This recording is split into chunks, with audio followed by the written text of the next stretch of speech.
Hey everyone, welcome back to Haunt After Hours, where we pay tribute to the work, chaos, and fun that goes on behind the scenes in the haunt industry. I'm Heartless Heather, and I'm here with Big Ant Hey everybody. and Nannie Jannie, Hey y'all.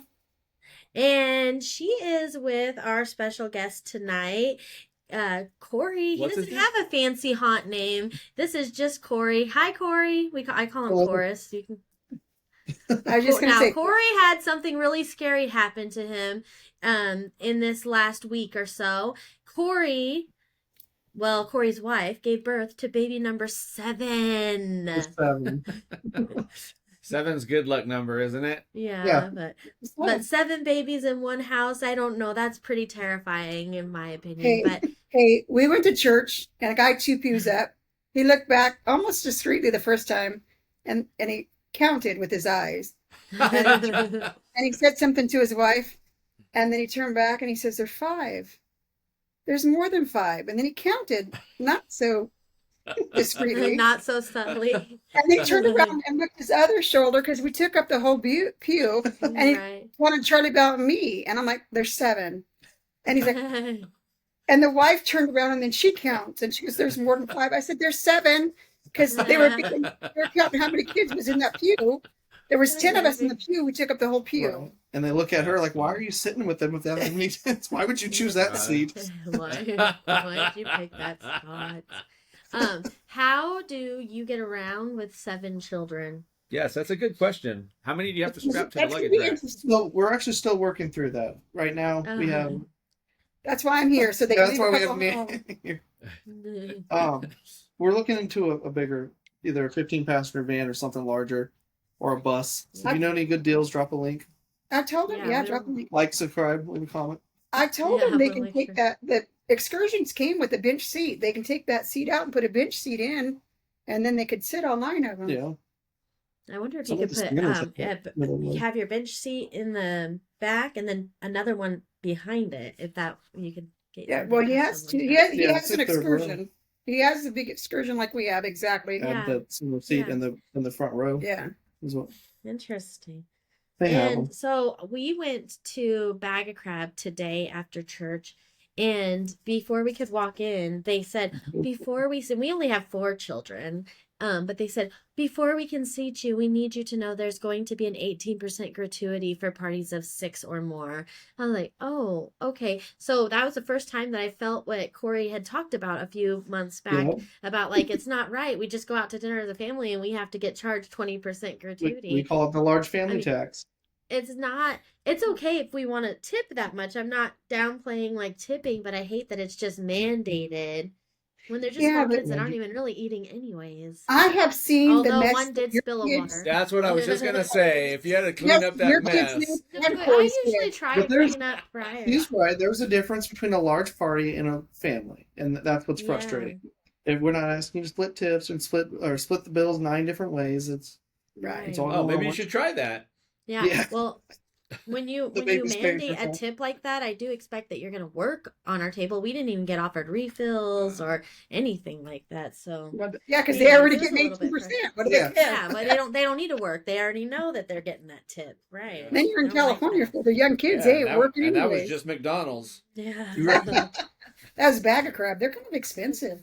And No, I've been we there with Heather's kids too. They can put some food down. Kinson no, but can we eat $50, just got $60 a crab in two. herself. We got 2 of the $32 meals, and then I just added extra potatoes, which were $1, and extra corn, which was $1. It wasn't really. It shouldn't have actually. Before the tip, the bill came to like $80, which was really isn't that bad. That's how much we would spend going out to eat almost anywhere with a family of 6. You know what I'm saying? Like, but then once the tip and everything was $106. So. Can I make an official plug for Panda Express? Yeah, yeah. Panda Express has the family deals, and it's probably the only place we could go out and eat and get everyone filled up with leftovers for under $70. There you go. So get 2 family meals from Panda Express. I have to go back to that bag of crab. If you only got 2 bags of crab, everybody else got potatoes and corn, and Kinson got a bag and a No, half we didn't. crab. I've We been with actually her. did not get crab this time, and she was upset about it. But I was like, "No, crab is a Oh, little what? expensive. We're kind of on a budget, so we're just doing the shrimp and the clams." And she likes that. She likes that just fine. Anything that comes from the water, Yeah, she's good she with. likes mermaid food. Right. Or squirrels. Speaking of Or squirrels. mermaids, I seen a meme the other day about how starfish like eat, or they have this little suction on the bottom of their hand, and they some and the meme said somebody's got to explain the Little Mermaid to me because it just looked like the starfish were sucking on the boobs afterwards. So, anyways, there's that. All right, all right. Let's get on with the show. Big Ant, share with us your boo of the week. Oh, I wasn't ready. I'm so How sorry, could you guys. not be ready? This is the way this show goes. I know. I don't know. I was tripping. Big Ant has also had a really rough week. We mentioned last week about his mom being in the hospital, and now we've lost, like, she passed away on New Year's Day. So New Year's Eve, actually. New Year's Eve. Yeah, 1:49 in the morning on New Year's Eve. Yeah. Oh. Yep. So that was actually going to be one of my boos of the week. I found a better one, but just so you guys know, if you've ever had to plan a funeral, A couple. you've got a lot of preparation between, in this case, the church, the funeral home, the priest. And I didn't realize this, but you actually have to, and I don't know why I didn't realize it, but I didn't think this would be the problem. You actually have to schedule in the grave digger. the cemetery. And we found out the hard way that was the roughest one to work, the schedule to work around. I was able to Because they have a big schedule- old tractor and they only want to dig 2 holes a day. That's exactly right. For some reason, they can only do 2 burials a day at this particular cemetery. And Although they open 8 hours a day. I don't know what the situation was, but anyways, they all the dates that were open where I can get everything else scheduled, it was always the cemetery that couldn't meet with us. So anyways, we did finally get a date, and we'll move things forward from there. So on a more positive note, I'm going to talk about our boo of the week. And this one's, I don't know if you really call him a boo. I'm going to let you guys decide. We're going to talk about Kranthi Kumar Panikara, aka Drill Man. So he's an Indian fella. He took a challenge to set a new record. It was held by an Italian TV series. This was it was a low show D record in Milan. Panikara used his tongue to stop 57 fans in an allotted amount of time. That was enough to earn him a title. Oh my Spinning fans, 57 of them. He had to go up, he had a certain amount of time, and he had to stop them with his tongue. God. What is wrong with people? Why is this a Well, thing? hold on a minute, because that's not what really makes him the boo. Let me tell you what this guy did prior to this. Is the Daredevil's other Guinness World Record titles include the most nails inserted into your nose with a hammer in 1 minute. Just in case you're wanting to break that record, it stands at 22 right now. I feel like I got that. The heaviest vehicle pulled by a swallowed sword Oh, shit. stands at 4,285.78 pounds. Just in case you want to reach out and try to break a couple of the records. So, like I said, I'm not real sure if he's a boo or a hero, but I kind of tend to want to flip to the boo side. So. But what is going on in people's lives that we are just watching other people stop fans with their tongues? Like, that's something you do when you're Or a kid, hammer not- nails into you. Who was the first person who looked at a nail and a hammer and thought, I'm going to shove that up my nose and slam it with this hammer and see how many times I can do It was it? definitely a dare from an older brother. Oh, could be from an older brother. That could very well be. Anyways, there you are. Go. I don't know. I don't know what. Like, You talk about how are we adults? Like, I don't know. Should I call Sober Dave and see if this was a relative of his? yeah, for reals. And what did No. you Gary for that? Oh, that's not the one I needed Gary Oh, for. we're gonna No, save no, it for you're- Gary. Oh, no, we got more for Gary He coming up. said, oh, so if you guys, Corey's filling in for Gary tonight. Gary had a migraine apparently, but I kind of been thinking maybe his ex-girlfriend seen last week's podcast and maybe they're spending some time together. No, Gary had some filming to do today. Oh yeah. Yesterday he had the migraine. He had the migraine yesterday. Yeah. Yeah, he was actually busy working today, and I did speak Well, with him you almost earlier got some today. good gossip going. I know. I was ready to share the tea. Yeah, I, but we can go with that. Hell, we can make our own story up. He's not here. I feel like that's basically what he does when he goes over the reviews, anyways. Hey, I watched what Silent Night, Deadly Night 2 because he gave it such a high rating. I went ahead and watched. I fell asleep. I'm Yeah, I sorry. was gonna say. Did you? He gave Silent Night, Deadly Night 1 a high review, and then he talked about how garbage it was. The whole review is how garbage it was. Oh. 5 stars. 5 stars. I don't- It really wasn't a bad. So, Cringe movies. You know he likes those cringe movies. in defense of the movie, I will tell you, I was playing it while I was in bed the other night, and I had already just worked like a 15-hour day, so falling asleep was just going to happen regardless. But No. So- Well, I had contemplated watching the one that he said had nothing to do with the others. Was it number 4, number 3? I don't know. Three. There's Three- 5 parts. 3 and 4. Corey, you're just joining us. There's 5 parts to this Yeah. series of movies that's apparently cult classics. Apparently, the first 3 are 5 stars, but then it gets crappier. no, from the there. first 2, only the first 2. The first 2. The rest of them have nothing to do. These are these like 1970s. Cringe. Yeah. The 1984, So- I think, something like that. I tried to watch number 3, but then I went to pull up the trailer to share it online because we had talked about it, and I was like, no, I can't. He's absolutely right. It looks like it was shot on like $20 budget, Yeah. just based on the trailer. Yeah. But then I thought maybe I'll watch this with Kason, but then I remember that he's talked about all the nudity, and then I'm like, I don't know. So now I have to pre-watch it to see if Kason can watch it or not. Corey, we discussed Hey. with kids last week, talking about how Did you? what Shepard was going to Was- do if he found a penis on the ground and go straight for the priest. That was our AI decided that was a perfect sound clip to share. So look for the sound clip on social media because yeah, I'm gonna say like it's so funny. So we're going to be discussing profitability in the haunt industry. Now, a lot of people that get into this are doing it because it's a passion of theirs. I was going to say, this is going to be a short conversation tonight, so. A lot of people that get into it do it because there's a passion. We have seen where it can make decent money. We also seen where it can Where, cost decent where have money. we seen that at? Other hunts? At the fairgrounds, it was making decent money. But it does cost a lot of money to put on a haunt industry. The Wall Street Journal published an article in October of 2024 that says that 18% of U.S. adults attend a haunted house during the haunt season. And it said, so that is about 46.5 million people, 46.5 million people attend. Wow.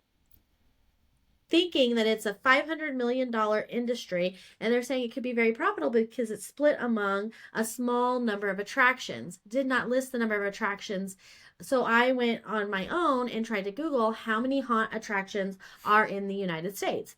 And according to my Google search, 1,200 pro haunts, 303 theme park or horror themed at theme park attractions, and then there's 3,000 charity ran what they're calling spook shows. And these are just what are registered. This is not counting home haunts. Okay, so you're looking at about 4,500 haunts throughout the. There's less haunts than Walmart's. I don't think those numbers are right, because I want to say one of the, I bet you that is right. no, I think it's more than that. I think it's quite, because I think California alone shows over 700. Yeah, but we don't. Like she said, that it's not including the ones that are not registered. Like we weren't registered for a while. That You know? it's not including. That's not going to be including home haunts that Right. are not in necessarily making in it to make money. Now a lot of people that have a home haunt still charge admission, but it's not like a registered business or a registered nonprofit or a registered theme park. Okay. Right. So let's just take the 4,500 number. You're looking at only six figures that every haunt can make. So is it really profitable? Like, you know what I'm saying? That's after, that's not even counting paying for your people. I think that number is low too. I think that the volume of money that's transferred is going to be a lot higher than that. 500 million. I would have thought it would have been closer to. That's $1 probably billion. what they I track on think the credit card. I think having everything digital is just necessary evil. Like it keeps everybody honest and transparent, and I like that. But I have seen Right. But it also lets Uncle Sam say, "Oh, I I want a have part of that," and your insurance says, "I want a part of that," and I have seen where the yeah, dollar though, like okay, so they say like if you have a $5 bill versus $5 credit yeah, card, then it's not just a $5 transaction because now they're going to charge you a credit card processing fee, and then when they make money off of that, then they got to pay a process. Like, and by the end of the right, day, $5 is no longer a $5 value; it's significantly less. right, So that's why you have to charge. But you also have to take into consideration that somebody who has cash, they're limited to their cash. Whereas somebody who has a card, you could probably upsell because, okay, well, you know what? I can get that sweatshirt. I got my card. I can get the sweatshirt. I'll pay for it next month. A lot of people have that mindset. And we know that from the retail end of right, business and other outlets. right. But So how many? And So I wonder because so there, at the ticket booth there was a lot of people that says, "Oh, do you take credit cards?" And they were surprised because they would think we'd be only cash or cash. whatever. cash. A I'd say, lot "Oh, of we prefer people credit cards." But now more so this year than ever before was they want to tap yeah, their Yeah. phone. Yeah, yeah, that's definitely I think credit cards and all yeah. cash I and And everything's I gonna got be a good thing at of the that, past. tapping the phones. I Yeah. just started that recently too. So in Louisiana, they have the LA wallet, so you don't have to carry your driver's license, and you got your Yeah. My Wallet through the Google, so you don't have to Right. carry the debit cards. I'd also now I'm not looking for that wallet when I leave the house. For the gas Yeah. But yeah, for the stations. gas stations, right? Which Yeah. saying that it is surprising because you would think the bigger stores, the chains like Walmart is not set up tap to pay. Whether you're at their gas stations or Yeah. their kiosks, But it's then not set up tap to pay. You Yeah. have to there are stores get your where you can I've seen them. I think Amazon has stores like this. I think somebody was saying in Hawaii. For sure it sounds like something that's in Japan. You just walk in, get what you want, walk out, and it beeps your card Some as of the you're on your way airports are out. putting them Yeah. in there now. right. Uh-huh. What was One of the airports we went to, and this has been 2 years. You just walk in, like, how do they know who I am? I walked in, gathered my Sprite and a banana and something else, chips or something, and walked out, and it knew exactly what I had. Oh yeah. That was Yeah, before I it's had the phone. right? it weighed you on the way in and weighs you on the way out. I don't know how Yes, it yeah. does that, But but I would know if it scanned my credit cards that was in my wallet. How did they know which credit card might have money on it that day? I'm Right. sure that it's something. It's got to be something that you have programmed. I'm not cultured enough to have experienced this in my life yet, but I'm sure Well, it's got to have the, something the that you're Circle K trying. does that now. I think it's Circle K, but at the gas station, you put it on a little square mat, and it rings it up for you without scanning anything. Just get it on the Really? mat. Mhm. That's exciting. Is All it I catching know is a if barcode somewhere? I'm Is it- going into a store like that, before I go in, I'm just gonna, hey Corey, you want me to hold your wallet for you? Right. Yeah, let me- So yeah, let's that's go. so what my understanding is. I think Walmart's behind a lot of the technology on this too, but it's almost like an invisible barcode on the wrapper, and I could be explaining that wrong, but it's that way you're not just hitting a barcode; it's actually scanning the product Oh, wow. itself, Could and be. that's how you're not having to face it or orient it to it. I went down a whole TikTok rabbit hole a while back of people who are hired just to follow you around Walmart. Like this is actually a thing that exists, and that from the minute you walk, Every time you get somebody following you, I get a phone call I know, because somebody's following you. I know. So these people do not go undetected. Just so you know, Walmart. Yeah. I don't know. You're freaking people out because they think they're going to be abducted in the I parking did lot. know years That's and happened years ago. twice. And Walmart actually escorted us out because they've seen the guy following her. Somebody reported it for us. I didn't even see it. Somebody came up and told Yeah. us, "Hey, are you with a husband or something?" I said, "No, it's just me and my baby. My mom's with us, but she's across the store." Well, this man's following you, and then he came up and he walked by you guys for a while, so I thought he was with you, and I was oblivious to all of it. I was just sometimes when you're shopping with the kids, you're just like, and when we had first walked in, she had dropped her boot on the way in, my 4-year-old, and or however old she was at the time, she dropped her boot on the way in, and the man did help pick it up for us. That was the same man, and I guess he just followed us from then on out. But it was not one of the Walmart security people that day. It was somebody scary. So You had now I am intent. nervous. And then Yeah. he waited Since until then, she I got do into the not go into checkout line and Walmart. got right behind her. And then Yeah. come to find out he had a second person waiting at the door. If she would have exited that door with that baby, because her and I got in different checkouts, Yeah. they were waiting for her. Well, they were waiting for the baby, I think, to grab the baby. I don't think they wanted Heather. Yeah. No, Might have let me taken them tell you both. something. Speaking of not wanting Heather, I had to go to Hawthorne, Nevada, which is a little Transitions. town of like 1,000 people. No. Listen. This little town has like 2,000 people. And we're like cleaning up leaves and stuff, and I'm like bent over, and these so you're bent over, right, and you're like scooping up these shovel leaves. First of all, I had to buy 2 shovels and a trailer in one day, and the FBI called, but that's a story for another day. But but but I'm using my shovel to scrape these leaves that have been sitting in this property for 10 years. I But I didn't had to even bend get over. yet. I must have been in a pretty cute squat or something, because this car full of young guys slowed down and started to roll their window down to holler. And then I turned around and they realized I was this 40-year-old woman, and they're like, oh, sorry. I'm like, oh, I liked when you were talking about my sexy butt, but now I'm like, Now that you call sorry, it ma'am. Like, oh. Hey, beautiful. Oh, not you. Yeah, that's what it was. Exactly. Talk about embarrassing. Zach and Sarah and Chris were all like laughing at me. I was like, sorry. I was feeling good for half a second. God. then just let me have it. I know. It's horrible. Oh. All right. So how do we get our share of the pie? If you're in the haunt industry, how do you get that share of $500 million? Or as Big Ant suggests, more. Some ideas that that I came up with through Google search: developing unique theme and immersive experiences. I think that's something we've been pretty good at, is immersive experiences. I don't know necessarily unique themes. Some of the themes that we do is House of Dystopia, where we try to get 100 phobias. This last year we didn't really do a bunch of phobias, but we still called it House of Dystopia. But we're making a movie off of it, so I'm Right. excited about that. Very exciting.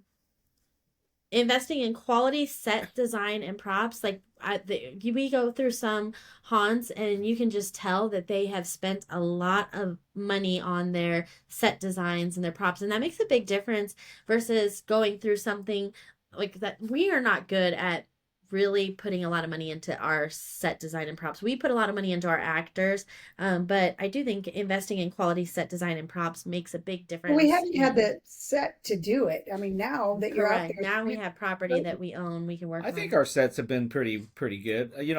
We are a light budget, and it's pretty obvious when you walk through. But I think with what we've had, I've never heard any complaints about the I think props. the nice way Right. that you hedge against that a lot, Heather, is when you give your safety brief on the tours, you say, this isn't a Hollywood budget, so if a live snake pops out, that's a snake. Yeah. Or however Yeah. Yeah. I do right. say that. I say, look around, friends. We're not dealing with the Disney World budget here. But I will say that I think, speaking of props, I think your midway or your scenes, the midway is the most important, in my opinion, because that's the first That's image what of set anybody the at your feel. haunt.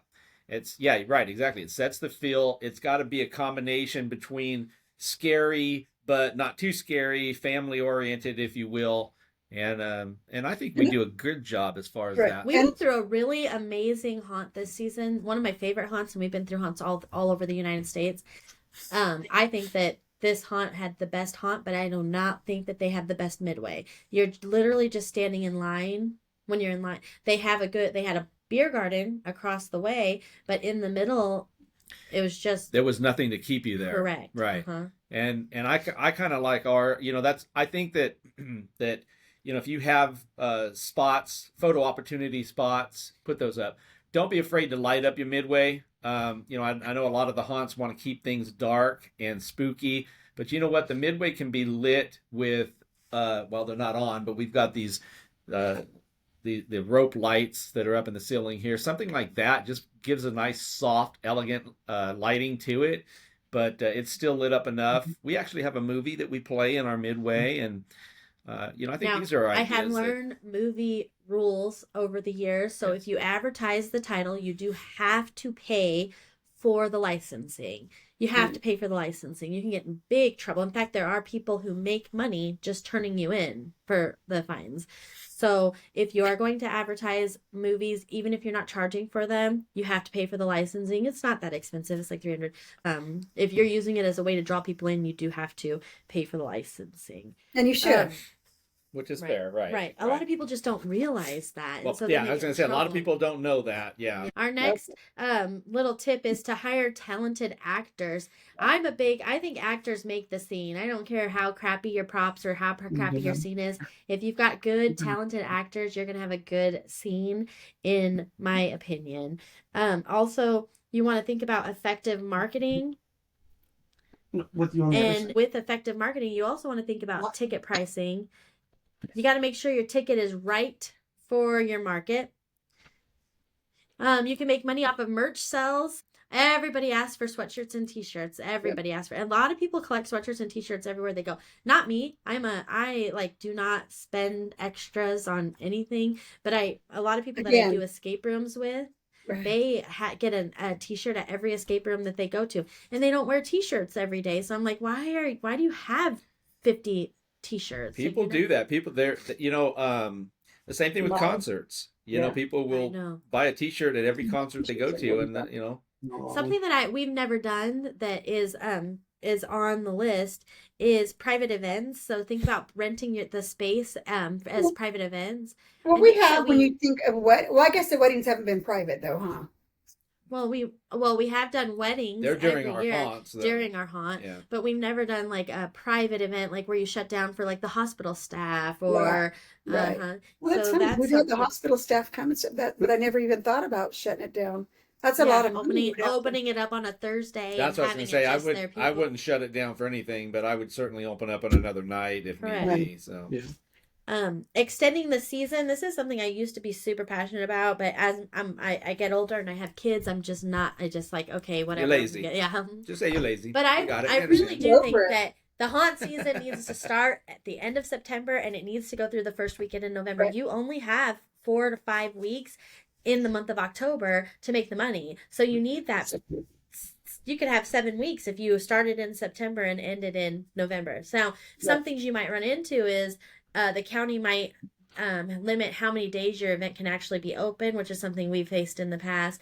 But you got to do what you can to work around that, because I think the haunt industry as a whole would appreciate if more haunts were open. Train your audience to be open from September to November. Right.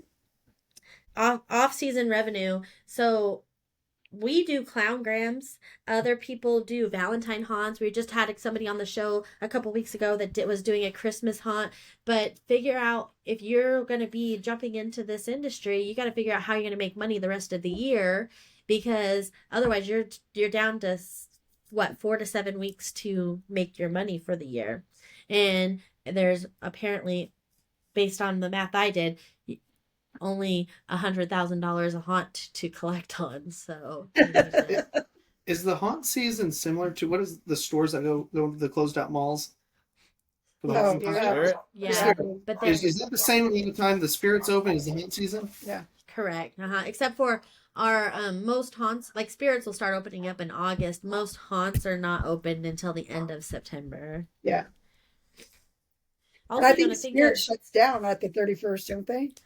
They're by the 30th. They're like putting down their they're like going out of business sales. So we have talked about in the past. Travis brought it up a couple of times that instead of doing every weekend, that perhaps we just blocked off part of the month, maybe 2 weeks, where like the final 2 weeks we just opened every day for 2 weeks straight. And I'd be interested to know if there's anybody who's listening, if you've ever worked at or you own a haunt that does that, and how that turned out. Because I don't know, we've talked about it, but to me, I just feel like you get bigger crowds on the weekends. I think that's natural, but I don't know. I mean, maybe that might be something to think about as well.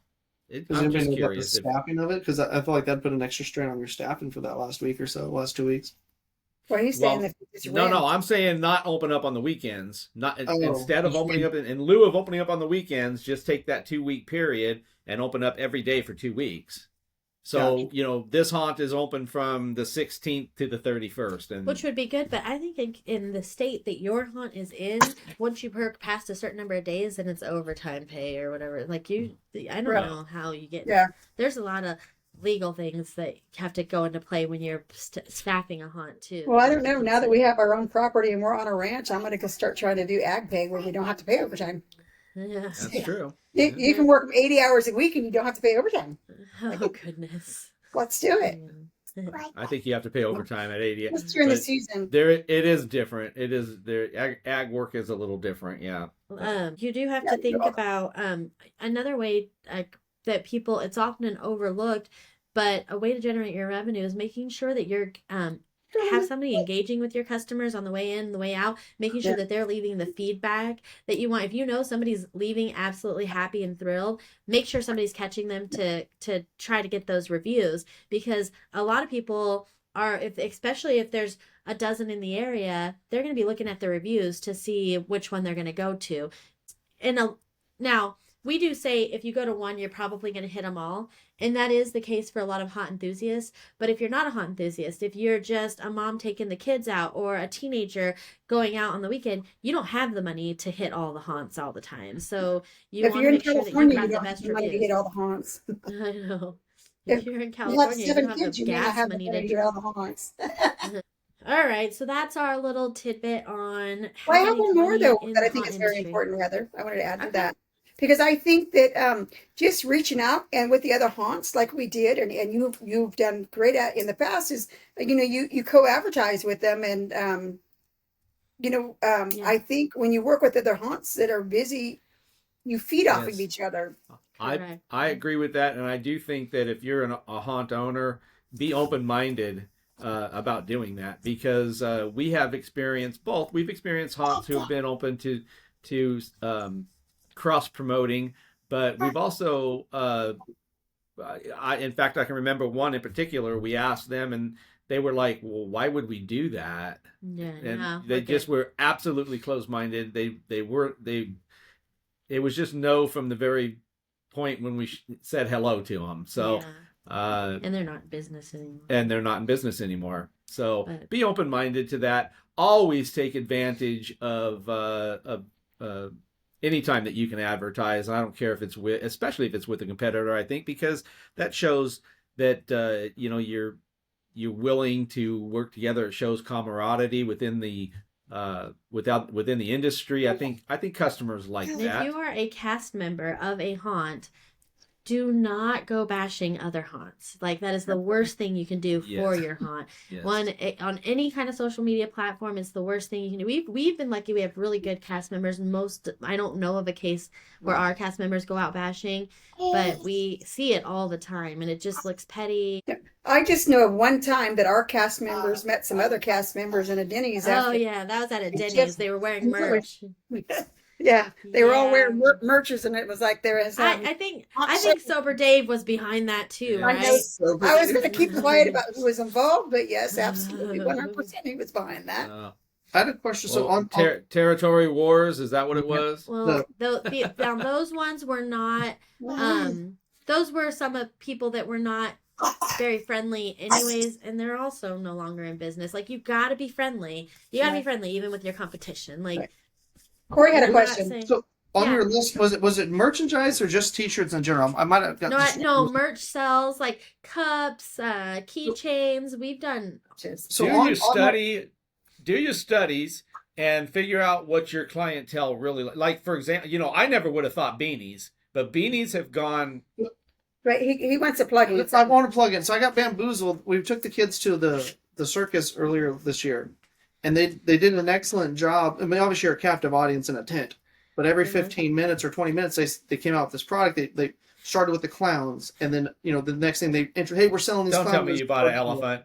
You didn't buy an Yeah, elephant. they come out there. There's a giant lights show, and then they come out, hey, we got these, blow up swords. So there's Yeah. always a presentation and then an offer to buy and then another presentation. So Yeah. is that a way you can bring it into your midway? That's actually a really good idea. One year when we were at the fairgrounds, we had Domino's Pizza and they weren't selling. So Travis just took the pizza and started walking the hay bales. It was like pizza, pizza, and then they started selling. But I love that where you're introducing something. So we could have like a midway show and Right. then you could do like a midway show and then introduce the lights or okay, so I went to Not Scary Farms in September and they had these little lanterns What? and the little lanterns were $39.99.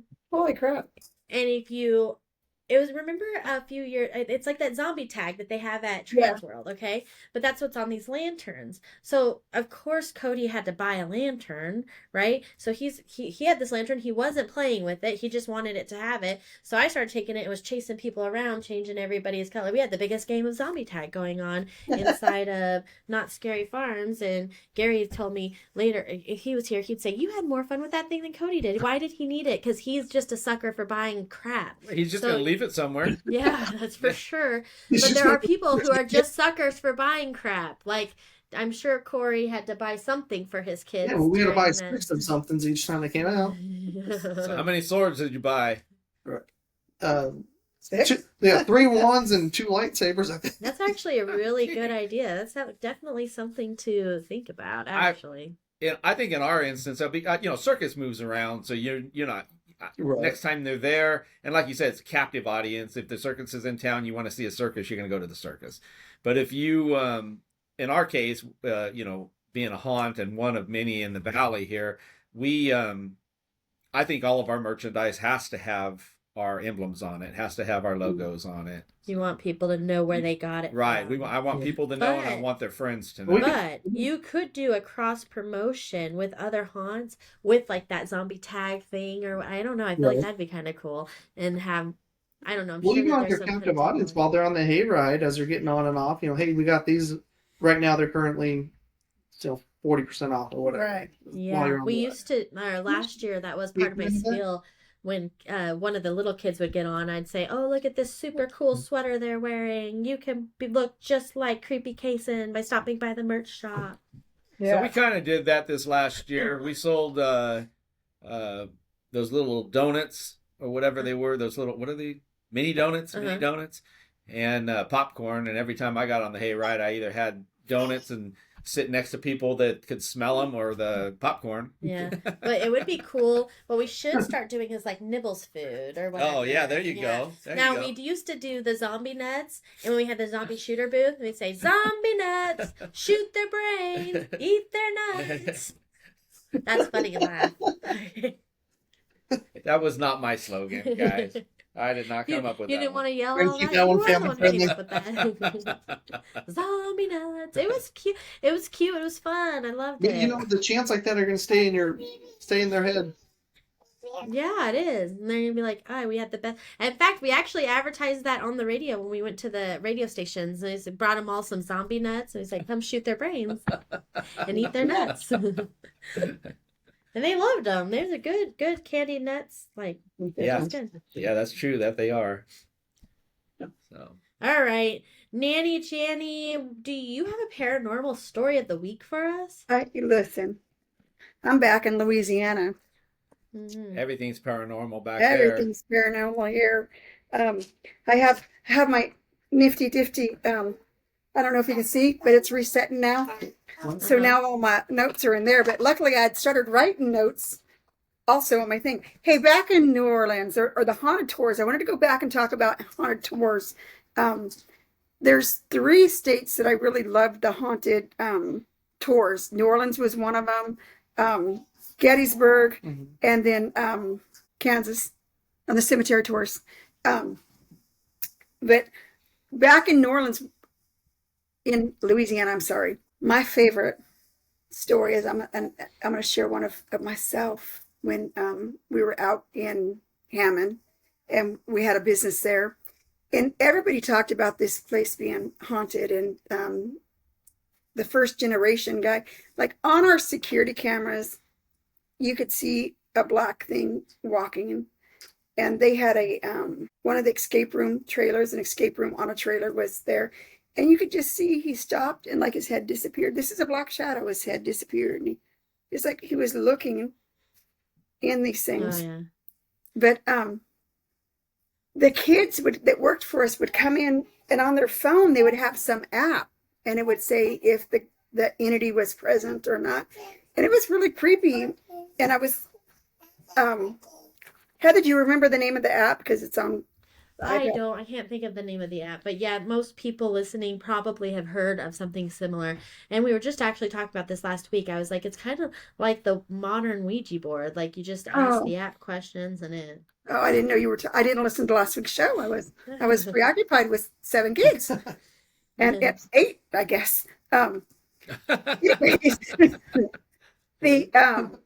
the kids would come in and would get to a point There's because they're under the slide area or the crawl around where all our kids and their grandbabies and younger kids play around. And finally, I'm like, when I heard what they were doing, I was like, turn that off now. Do not bring that You're in. inviting things in We, now. yeah, we do not want to Yes. communicate. I say that all the time. Like I remind that Tara was a gal that worked for us, and she had lost her grandma a few years, within the couple of years that she was there, and she was convinced. Like we talked last week about how I had a boyfriend that was just obsessed with the Ouija board, and I didn't till this day couldn't tell you why, but this girl was convinced that her grandmother's spirit was talking to her through that voice box. And I'm like, that is not good. This is not good. This is not your grandmother. That is something trying to get to you. Yes. So please, like, Finding an opening to get to you. We had sent somebody upstairs to the attic to get. I don't remember if we had the popcorn machine up there. Or we had stuff up in the attic and above the party room stairs, and the two came down like white saying, it's up there, it's up there. I'm like, what is up there? Give me your phone, give me your phone. And I'm like, give me those phones. You are not going back up there. I'll call little Anthony and he'll come get them. I do believe, like, when you open, like Sarah had said last week, you open something and you don't close it up correctly. You're just letting stuff out of the bag. Right. So this last week I was on a TikTok rabbit hole again, and have you ever heard of a mimic? A mimic? Mm-mm. Yes, like okay, so apparently that these mimics, they're some kind of spiritual being, and they gain momentum based off of your fear. So Right. maybe they're just and they could be like last week Sarah shared that something knocked on her door and it sounded just like her sister's voice, but she knew her sister wasn't home. There's tons of people who actually have recordings of this happening and Yeah. capture it on their Ring cameras or whatever. Well, I'm convinced now that that is what knocked on my door. I remember I've shared before that we were upstairs, we were in our living room and something knocked on my back door. We didn't know anybody at that time, so there was no reason anybody would need to knock on my back door. In order to get to my back door, you have to climb a level of stairs. So you would use the front door before you would ever use the back door Right, in most right. cases. But there was, and now we have cameras back there so we could see. But the other day somebody rang the doorbell, and nobody was at the door. Just something rang the doorbell, like so. But I'm convinced now that whatever that knocking was a mimic, because they usually will start by knocking, and there's tons of video evidence, and this is not people messing with you. You can do your own TikTok rabbit hole search, but there's tons of people where you'll see the knocking, and it'll just keep knocking, and they'll open the door and there's absolutely nothing there. They start out doing simple things like knocking, and then they turn it and they manifest into more. They can actually take on forms and look like people that you'll just see them out of the corner of your eye, and you think, oh, my husband just walked by and went to the bathroom, and then you realize, oh no, my husband's sitting here. Now these are just cases that I've come across. That's not something that I've personally experienced. How many times have you called me in the last couple months saying, who's knocking at my door? I'm like, Heather, nobody's there. Like if I could see your door from mine, who's knocking? Don't answer the door. The other day I was convinced. Now this isn't nothing supernatural. This was just something I'm still convinced that there was an actual person outside. But Chris had just left for work. It was like 3 a.m. Dad had just left for work, and I felt the baby and I felt the same thing. Like somebody it was like they were changing out the propane in the back of the trailer. The baby was like hold on, open the door. And I'm like, no, lay down, don't tell people, open the door. And I got scared, and he knew that I got scared, so he went under the blanket, and I was calling Dad, are you outside? No, I'm not. It's called Chris. Chris, please turn back around. He's a half hour away, but he made him turn around. He came back. Yeah, he did. I was scared. He did. And his You mom called was me and I there. told you what it was. I was scared. Anyways, the poor baby, I had an electric blanket or the electric heater thing. He was under there just sweating. I thought he had fallen asleep. He was just wide-eyed under there, like eyes so big, body Baby shaking. fast. I'm like, oh my gosh, you poor child. Like, it's nothing. It's just the dog. It was Lola goes to sleep. Lola's our big white dog, and she goes to sleep underneath their trailer. Yes. They're, She makes her rounds after you guys leave. She makes her rounds and she goes to get comfortable. and I told Heather when she called me, I said, Heather, I said, you got Lola and Daisy outside. If anybody was out there, they would be barking up a storm. Right. No, I don't know. To add on to that, a couple weeks ago, Jojo was in our, and there was a knock, or actually what I think it was Lola was inside and her tail was hitting the leather couch. And Oh yeah. the littler dogs thought that somebody was knocking on the door, so they get to growling, and Jojo's like, you hear that? Somebody's knocking. Don't answer it. Don't look. Don't answer it. My cousin, my grandmother that just passed away, my cousin Kevin and we lived together for a while.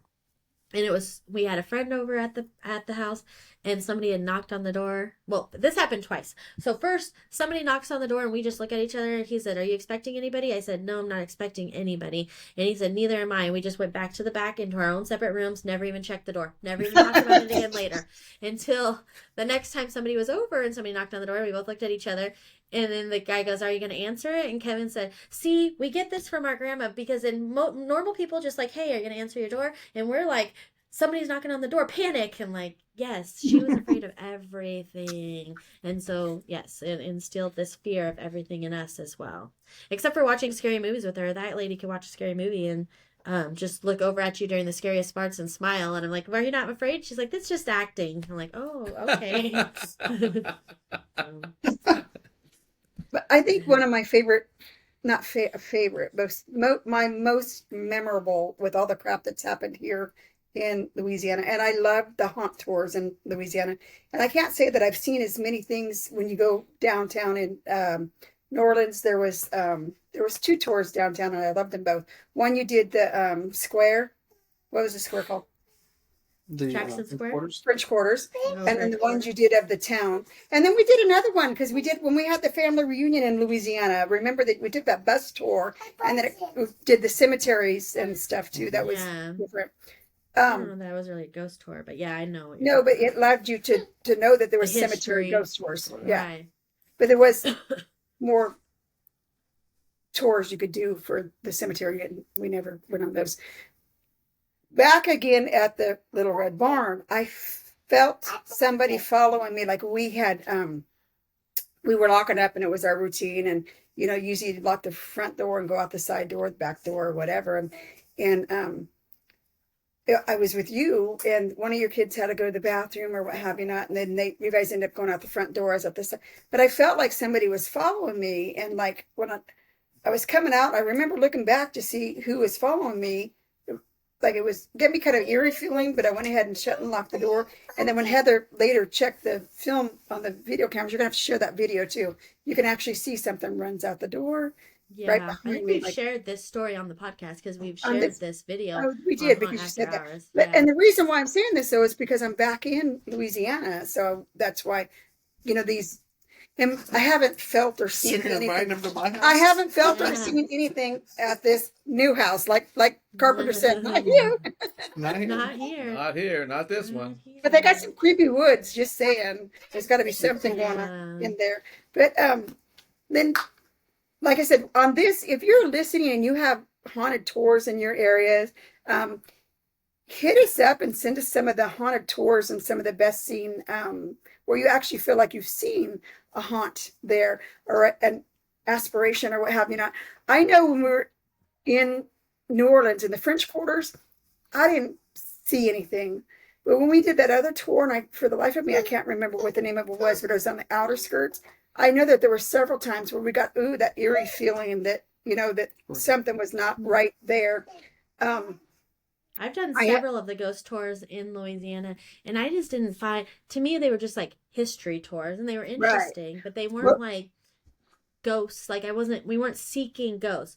Now here in California, Rancho Horror put on a really good ghost tour, and we had the people come out and they brought out their little ghost, like the little sticks and their yeah. little equipment and stuff, and that was everywhere we stopped. Though I almost feel like it was rigged a little bit, except for I was with people that I didn't really know yet. Like now I know them, and now I would be like, you're screwing with me. But at the time, I don't know that they would have known to screw with me like this yet. But everywhere we stopped, the damn thing was calling Heather. Everywhere we stopped. So I'm like, oh no, I gotta go. I stayed in the van after a while because I was like, no, I'm Wow. not doing this.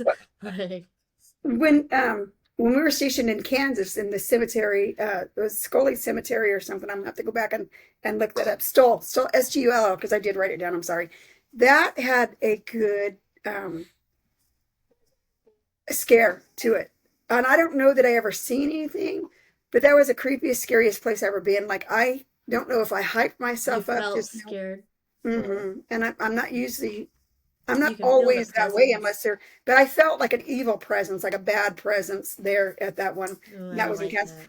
And Gettysburg. Gettysburg, I was gonna say, was the first Mhm. haunt that I remember haunted And for. yeah. And I Oh think yeah, we did do a haunted we tour. were, Huh? this was 7th, 8th grade, so it was a long. Yeah. But I remember, I think that solemn ground, that knowing that there was tens of thousands of people died in that battlefield, And you could just feel it. you could just We actually have pictures somewhere. This was back in probably the old MySpace days. I don't know how to get a hold. I broke into my MySpace, but I can't get the pictures to come up. But one in Gettysburg, we got a picture of an orb in a window that made a face, and that was kind of creepy. Yeah. We didn't see it at the time. I was gonna say, whose phone was that? Was that on your phone? I think it was on the camera. I It don't was think on it was the a phone. actual camera at that time. Yeah. Yeah. We didn't have the Yeah. phones like we do now. It might have been a digital camera. It might Yeah. have just came out as a digital Yeah. camera, but And then when you guys were younger, we did the well, actually when I was younger too, in Nevada. There was a couple in Nevada. Obviously, I was younger. I mean, I was a younger kid. Not only were you guys kids, we had done these tours when I was kids too, or gone out to, excuse me, like the ghost towns and what have you not. And one of the creepiest ones for me that I remember, and there was three of them, and there was five of them. I only remember three. Was Berlin, and we had taken you guys to that one, and it was kind of eerie, but it wasn't really scary. You just felt something wasn't right, but it wasn't. It was like a mystery unsolved there. Yeah. The Belmont, it was creepy. And then the Goldfield, I never felt anything myself. And again, I don't go out there. I don't have wands. I don't have these special equipments. It's just the feelings that I have, or something that's attached to you or tried to get your attention or what have you not. But those were the ones at the top that I can remember that I really felt like there was something there. Do I want to go back with somebody that has all the equipment? No, because I don't want to open that box up. I don't want. I want think to it would. open I the think it's box up. fun to do, but my Yep. whole life, anytime I've done anything like that, they try to like attach to me, and I'm super afraid of everything. So I'm like, I have to. No, Yeah. don't do So I that. can't wait to get back to Tennessee, to our home, because there was so much activity going on in on our area that it was crazy. And my monitors that I have down there just went off. And I had showed Heather at one time, okay, now we got two entities going, having parties down there in my room. And then my power gets cut off We can during a turn them storm back and never on. comes back on. I can But anyways, my definitely point turn to this is going over the haunted houses and not the haunted houses, the haunted tours and the Yeah. real life dead aspiration ghosts and stuff that are notorious in different places for continuously being there. If we have listeners that want to write in or call in and share their stories with them, we'd like to Yeah, expand that'd on be that. really cool to get Yeah. experiences from these ghost tours and which ones are good. Like I said, the ones in Louisiana, they're interesting historically, but they're not, I don't know, I just don't feel the same. It's not, you're learning the history of it. I don't feel Right. like I walk by and get like this, No. I don't feel presence. Right. No. I agree with you on that one. In Gettysburg, I did. In Pennsylvania, Gettysburg, definitely I did. And like I said, not the I don't town. know that I ever felt a presence, but I will tell you that one that we took around the French Quarters, the one house where they had and I don't remember the story, but it was the couple that was keeping kids Oh, they're like their slaves. slaves' Yeah. kids or He whatever. was experimenting on the bodies. They were experimenting, yeah, while they were alive, not bodies. They were Yeah. experimenting on them while they were Oh my alive. gosh. And then it caught Yeah, fire. yeah, it caught fire. Right, that one. And that one I felt a little eerie around. I didn't, I don't know. I never get really the feeling that there's ghosts present, but that one, just the story alone, and to know that I'm standing right in front of where it happened, it just, I Yeah. don't know, that was kind of It is a um so that's something that's marketable too if you're doing a haunt or thinking about getting into the haunt industry, is just creating a creepy story and doing a ghost walk. We've done that when we were first out at Snelling, and we did the river walk, and people weren't sure if it would be a good thing. We didn't have any scenes set up. They just walked along the river, and the gal told creepy stories, and it sold just as many tickets as any of our other attractions. Yeah. So speaking of creepy stories, and I'm not trying to override your section, That's but okay. I wasn't sure if you were going to be on this week. So I was like, if she's not on, I'm going to talk about mimics, and I wanted to share the story. So there's a show. Do you guys remember a show called Believe It or Not, or Believe, and Yeah. it would Yep. tell you if it was fact or fiction? Yes. Factor. Okay. Right. So this is one of the most notable stories on the show. If you Google the show, this is one of the stories that's going to pop up as, people. Okay. So a little boy is getting teased. A little boy is terrified of his closet. He's afraid of his closet. There's a monster in his closet. His mom does what every mom does and shows him there's nothing in your closet, goes through the clothes. There's nothing in this closet. Opens the door, shuts the light, makes sure that he's safe for bed, and the boy can't sleep at night. He is losing sleep at night because he's convinced that there's something in the closet. When he gets to school, he's tired. He's telling people that there's something in his closet, so he didn't sleep at night. So he's the weird kid, and he's getting bullied at school. Oh, okay, and then he's got a big brother who's also part of the bullying. Oh, okay, so you're getting, so there's something in your closet. Okay, you little chicken, blah, blah, blah.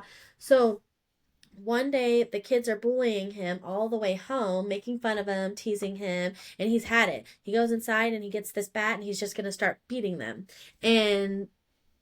But it's 10 against 1. So he doesn't get very far. So now the 10 have him, and they're dragging him, and they're going to lock him in the closet. And he is panicking because he knows that there's nothing good in that closet. So all of a sudden, he wisens up and he challenges the brother. And he says, if there's nothing to it, then you go in the closet. Well, now the brother has to look big in front of his friends. So he gets in the closet. They shut the door. All of a sudden, there's this crazy noise going on. The kids are trying to open the closet. They can't get the closet door open. And when the closet door finally opens, the only thing that's left is shoes and clothes from this little kid, from the brother. The boy was nowhere to be found. The mom they have to end up tell the mom what happened. Mom's thinking the brother's playing a prank, even though she has no idea how he got out of the closet. They call the cops. The cops come in and do an investigation. They can't figure out where he's reported as a runaway, even though there is no idea like how he could get out of the closet because everything looked solid. And the story was reported as being fact. And they said in the story that on the show they said that till that day the boy had never been seen or heard from again, and it was reported as being fact. Now, of course, I had to be like, okay, where is this family at now? So I'm doing Google searches and trying to find out, and there's only one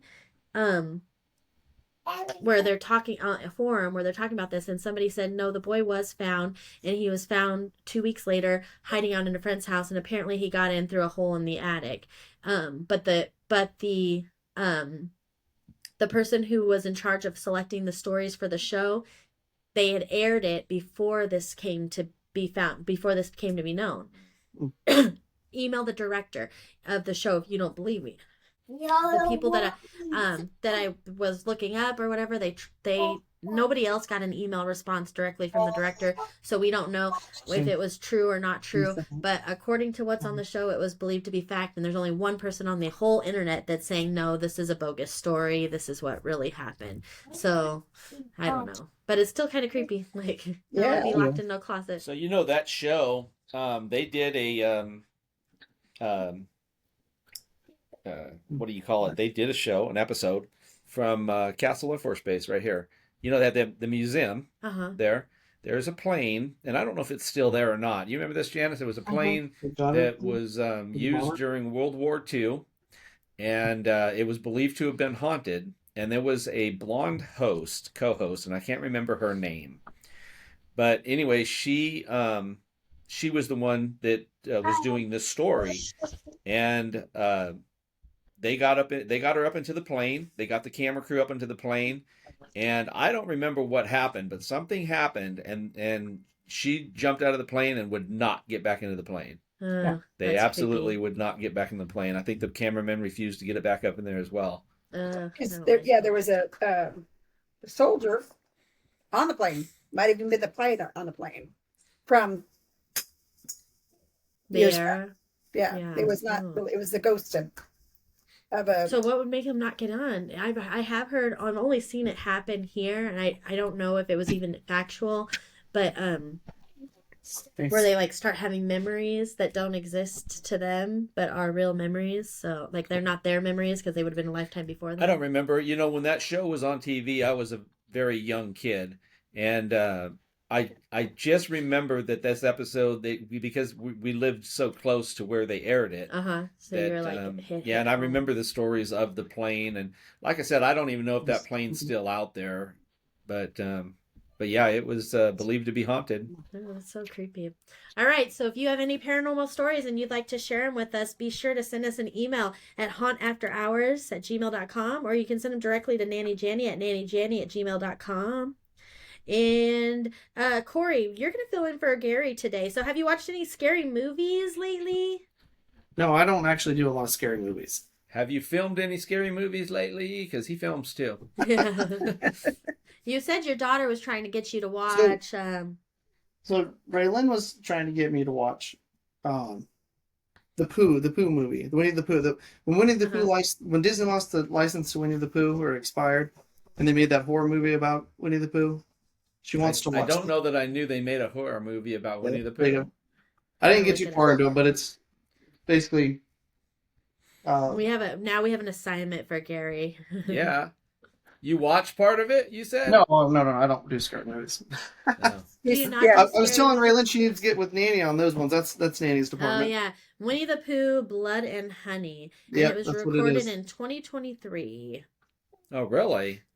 Transformed into feral and bloodthirsty Winnie the Pooh and Piglet terrorize Christopher Robin and a group of young women at a remote house. It reminds me of A Bloody Lullaby, which is one of our themes for our haunted attractions. Yes. And it got, let's see, 3% on Rotten Tomatoes, 49% liked the movie on Google users. 49% recommend the movie. Got 3% on Rotten Tomatoes. Yeah. But is that good or bad? I think that's bad if I remember. I don't know. This would be a way Gary thing. Let's Yeah. see. You know, the other one that I watched recently with them that I liked was Five Nights at Freddy. That was a cute one. Now my kids love that Five Nights at Freddy, but I've never seen it. I have it's not even about not wanting to watch a scary movie. It's the adult ADD or ADH. Like I can't sit and focus on a movie. You want me to sit for 2.5 hours? Yeah. Oh my goodness. We were gonna go to see Wicked? It's a 3-hour movie. I'm like, oh, I don't know if I can do that. Like, oh, there's a podcast we got to film tonight. Sorry, guys, I can't do this 3-hour movie. Now it's on you can stream it now, so we will be streaming it soon. But I did try to start watching it with the kids, but I had to. No, we didn't get a good copy. That way you can watch an hour a night and it take you 3 nights to watch it. So a good That's topic kinda like Gary. for the audience of yours is what's a good list of movies to start watching if you're not really into horror Right? movies? There you go. That's a you good go. idea. I'd love to watch them. It's not my favorite. Go to. I mean, I'm okay. Start with the 70s cringe movies because I feel like that's where I started with my mom because that's what was her entertainment was to watch these creepy movies. I guess I could have like some of them. They said like Gary the Frog. Like I remember the frogs. I did not remember to be scary. It was. I would never think that would be. But I was a young kid, you know. So Friday the 13th. So I will give you guys a little update on our film that we're doing. So Gary wrote a film and I'm directing it. And Gary's really nice and passive for the most part. But then time we were shooting a scene and I was like, dude, there's no transition. Did we go over this last time? I'm like, dude, there's no transition here. There needs to be some dialogue, because the sibling group goes from not knowing each other at all, not communicating with each other at all, to the sister saying, here, put your phones in here, we don't communicate. And then the very next scene, all of a sudden, they're all best friends. There's a montage of how they're best friends. But there's nothing that leads up to that. So I was like, we just need a little dialogue, and I wrote a little bit. And he's like, nah, that's just filler. I'm like, okay, well, let's just shoot it anyways, and let's just see if maybe we need the filler later. And one of the girl actresses, she's like, nah, we don't need this. And I'm like, well, we're gonna shoot it and let's just see if we need it. I'm telling you, this is gonna be the best part of the freaking movie. You guys are gonna be like, wow, Heather, you should write movies too. And then I'll have to do that for when I turn 50. But also, so another thing we're kind of butting heads on is the intro. I'm like, dude, we shot this intro 5 years ago. Let's do this, and let's add like Nibbles is remembering something. That's what I could give. Go ahead. Maybe I didn't hear it correctly because I was stepped out for the kids. What's the little brief synopsis of the movie as they're doing? If you're going through Netflix, what you're looking at is it's the siblings. Their mother passed away.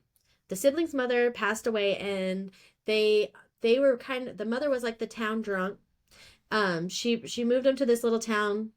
She moved with her family to this little town because she knew she would have a support system there, but she was like the town drunk. And the kids were raised by this town, by the rest of the town, because they knew that the mother was not fit. So at the beginning of the movie, they're picking up the mom's ashes from the morgue, and the town is trying to tell them, like, listen, we need to have a ceremony. And she says, no, we're going to bury her where she grew up. This is where she would want to be. And so they're on a road trip. The siblings are on a road trip across the country to deliver the mom's ashes to where she grew up in Hollister. And along the road trip, they get into a car accident. And right before they get into a car accident, there happens to be a sign that says Ranch of Horror 2 miles up the road. So they get into the car accident. They're able to hobble two miles up the road to the haunt. And when they get into the haunt, the lady won't let them use the phone until they buy a ticket. It's the wicked old lady at the ticket booth is very wicked, nasty, mean old lady. Yeah. That was a jam. That would be Nannie Jannie. Yeah, wouldn't sell the ticket. Wouldn't let them use the phone until they bought a ticket. But I got my $20, didn't I? Yeah. Come to find out, like the scenes may be fake, but the screams are all real. So come to find out, once you get into, like, when they're low on meat, they set up to get fresh meat, and it's real torture, real victims, real chaos going on inside the Ranch of Horror. But that's how they become actors and part of the Ranch of Horror, because we always keep at least one to become a new character, so we can go out and get more. That's how we keep our haunt staffed on a budget. If anybody's interested in keeping your haunt staffed on a budget, just bring in some. Yeah. But I gotta make sure it's people that nobody's gonna miss. Okay, I'm with you. That's how we have to say. From the first movie, take the Nibble scene where they murdered her dad, and that's how she became part of and that's a flashback. I think we need to do a flashback. Said that to him too. I didn't know you had said the same thing. So that's how it has to be. I actually wrote the scene for it, and I'm like, well, we're just going to shoot it this weekend because we didn't have anything to shoot. And he's like, well, I guess I'll come down and shoot it if that's what you want to do. I'm like, no, you're good. I'll have Travis shoot it. He's got your iPhone 15 Pro. Blah, we're good. But I want it shot because I have a feeling that it might help make the movie. But Gary's somebody who has to think on it a little bit, I think, or wake up and think of it on his own. And he's used to more of the old time cringe movies that half the stuff didn't make sense anyways. You just, I guess I like the filler stuff because I like to know the background of stuff, and the transition. Yes, I do too. Yeah, we obviously have different tastes in movies, but we'll see how this goes. I'm excited about it. Even if I don't get my intro, it's okay. I'm not the one who wrote the movie. So Corey wanted to go back and do a plug when you were talking about your merchandise, because he actually he prints shirts and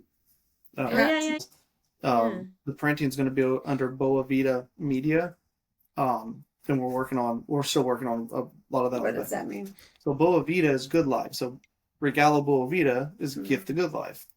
So that's Oh, where. how fun. Yeah, interesting. That's But exciting. So yes, so we're working on the printing.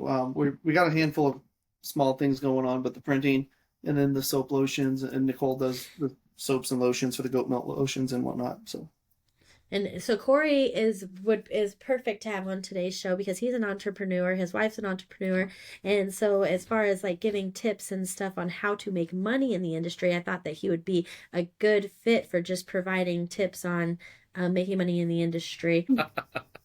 Corey, if you were going to be entering the haunt industry, what's some advice that you would give somebody? You've seen the haunt in action. What's some advice that you would give somebody who's entering the haunt industry? Don't do it.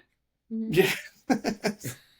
yeah, I would say the biggest advice is building it, knowing that you're going to build onto it next year. Watching you guys do it, especially when we brought it over to the haunt in Louisiana. The first year we did it, and then the next year was built up on top of what we've already done. So it wasn't. Don't go out and build 18 attractions at once. You got to start with your core attractions and build onto it as you go. And I think that's what's benefited your guys' haunts, especially at the at the fairgrounds, the fear grounds. Sometimes you do too much and it's hard. One year we did way too much and we didn't have enough upper management and it was a horrible year. So you definitely have to.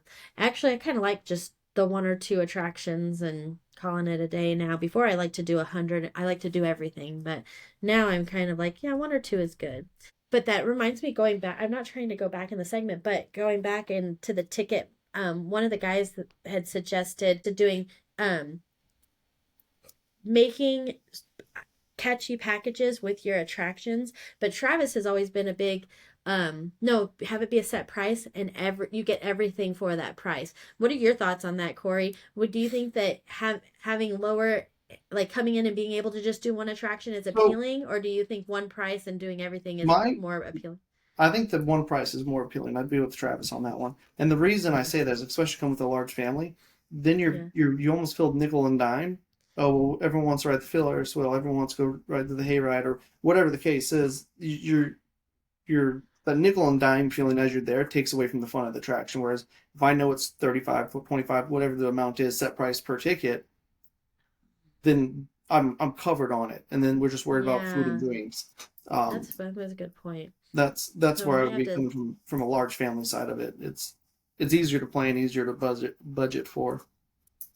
Yeah, why couldn't you plan then, like somebody for us? We can say, okay, you get 3 attractions. That includes a premium attraction, a soda, and a piece of pizza for one price.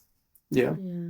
Or popcorn. I would let the food be its own thing. I just think the food should be its own thing, but I definitely think that the attractions either do them all or make appealing packages that are feasible for everybody. Now, the haunts tickets themselves across the board have gone up significantly. Yeah. What used to be $20, like in a haunt in Louisiana, they're all $30 a ticket now just to do one 39. attraction. Yeah. We say 30, but it's 39. Is it for one? I thought it was 30 for one, but yeah, it's getting. I mean, but you have to also take into consideration. You got to pay that you're paying hundreds of actors. Exactly. I mean, it's like, and the thing is, the customers don't understand that. They're just seeing like, I'm paying. This is expensive. See, on that with it, like I won't call it the Monster Jam pricing, but on the Monster Jam, when you get the monster trucks, you got a price to get in, and that's a set price. But if you want the backstage passage, you want to go there early, you want to meet the drivers, meet the cast, you're paying for those extra add-ons. I think a base package with everything included is a fair starting point.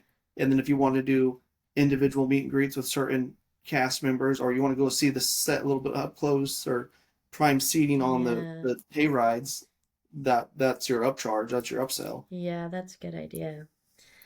That is a great idea, Corey. You're so full of knowledge. We're so happy to have you. When you wake up and think of that tomorrow, let me know how it works. Yeah. I'll let you know when I wake up and think of it. You're right. Well, you'll see it in action when we're implementing it next year on the thing. You could just You can refer back to this episode, but it'll all still be my It'll all be idea, edited out.